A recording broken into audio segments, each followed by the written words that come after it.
अरावली के पर्वत दुनिया में सबसे प्राचीन पर्वत श्रृंखलाओं में से एक है। हालांकि इनसे जुड़ा एक ताजा मामला सोशल मीडिया पर अभियान का रूप ले रहा है। दरअसल हुआ कुछ यूं कि हाल ही में इन पर्वतों के पास खनन की घटनाओं को लेकर सुप्रीम कोर्ट में एक याचिका डाली गई। इस पर केंद्र सरकार ने सर्वोच्च न्यायालय में एक जवाब दाखिल किया। इसी जवाब के बाद से देश भर में कुछ ऐसे घटनाक्रम हुए जिन्हें लेकर अरावली श्रृंखला चर्चा के केंद्र में आ गई है। इतना ही नहीं, अरावली के लिए सोशल मीडिया प्लेटफॉर्म पर सेव अरावली कैंपेन यानी अरावली बचाओ अभियान तक चल पड़ा। इस मामले में सियासत भी होने लगी है। कहा जाता है कि पृथ्वी पर अरावली पर्वत श्रृंखला दुनिया की सबसे पुरानी पर्वत श्रृंखला है। ये करीब 2 अरब साल पुरानी है और भारत में सबसे पुरानी है। ये हिंद गंगीय मैदानी इलाकों को रेगिस्तानी रेत से बचाने के लिए एक अहम परिस्थितिकी बैरियर की तरह काम करती है। वैज्ञानिक मानते हैं कि अगर ये पर्वत श्रृंखला ना होती तो भारत का उत्तरी क्षेत्र रेगिस्तान में तब्दील होना शुरू हो गया होता। हालांकि इस श्रृंखला के चलते ही थार रेगिस्तान अपने उत्तर की तरफ तक नहीं फैल पाया। इतना ही नहीं, अरावली थार रेगिस्तान और बाकी क्षेत्र के बीच जलवायु को संतुलित करने के लिए भी अहम भूमिका निभाता है।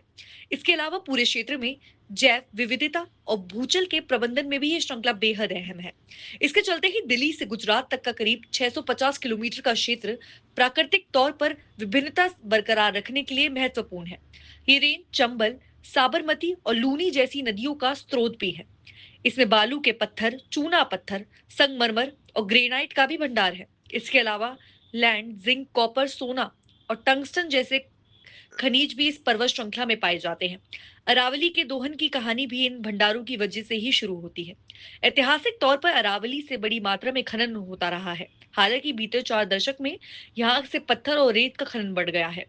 अब आलम यह है कि अरावली के खनन की वजह से वायु गुणवत्ता बुरी तरह प्रभावित हो रही है और ये आसपास के राज्यों में एक्यूआई खराब करती है। इतना ही नहीं, खनन की वजह से आसपास के भूजल पर फर्क पड़ रहा है। इन स्थितियों के चलते अलग अलग समय पर अरावली के अलग अलग क्षेत्रों में खनन अवैध किया गया। सुप्रीम कोर्ट ने पाया कि अरावली पर्वत श्रृंखला की पहचान के लिए अलग अलग राज्य अलग मानक रख रहे हैं। यहाँ तक कि विशेषज्ञ समूह भी अलग मानकों में अरावली पर्वत को परिभाषित कर रहे हैं। इनमें फॉरेस्ट सर्वे ऑफ इंडिया शामिल है। दरअसल 2010 में एएफएसआई ने कहा था कि अरावली श्रृंखला में उन्हें ही पर्वत माना जाएगा जिनकी ढलान 3 डिग्री से ज्यादा हो, ऊंचाई 100 मीटर के ऊपर हो और दो पहाड़ियों के बीच की दूरी 500 मीटर हो।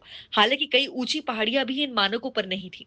सुप्रीम कोर्ट ने इसके बाद पर्यावरण मंत्रालय, जीएसआई और अपनी समिति के प्रतिनिधियों को लेते हुए एक और समिति बनाई। इस समिति को अरावली की परिभाषा तय करने की जिम्मेदारी दी गई। आखिरकार 2025 को इस समिति ने सुप्रीम कोर्ट को अपनी रिपोर्ट भेजी। सुप्रीम कोर्ट ने 20 नवंबर को इस समिति की रिपोर्ट को स्वीकार किया, जिसमें कहा गया है कि अब सिर्फ 100 मीटर से ऊंची पहाड़ियों को ही अरावली पर्वत श्रृंखला का हिस्सा माना जाएगा। इस मामले में कोर्ट की तरफ से नियुक्त एमकेएस क्यूरी के परमेश्वर ने आपत्ति जताई और कहा कि ये परिभाषा काफी संकीर्ण है और सभी पहाड़ियां जिसकी ऊंचाई 100 मीटर से कम है वह खनन के लिए योग्य हो जाएंगी। इससे पूरी श्रृंखला पर असर पड़ेगा। हालांकि अतिरिक्त सॉलिसिटर जनरल ऐश्वर्या भाटी ने तर्क दिया कि एफएसआई के पुराने मानक अरावली के और बड़े क्षेत्र को पर्वत की परिभाषा से बाहर करते हैं। ऐसे में समिति की 100 मीटर की पहाड़ियों को पर्वत श्रृंखला मानने का तर्क काफी बेहतर है। इन सभी तर्कों को सुनने के बाद सुप्रीम कोर्ट ने अरावली पर्वत श्रृंखला पर बेहतर प्रबंधन योजना तैयार करने को निर्देश दिए जारी किए।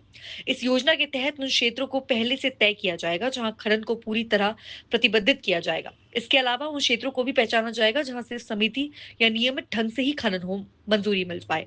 हालांकि कोर्ट ने फिलहाल खनन के लिए नए पट्टे देने पर प्रतिबद्ध बरकरार रखा है।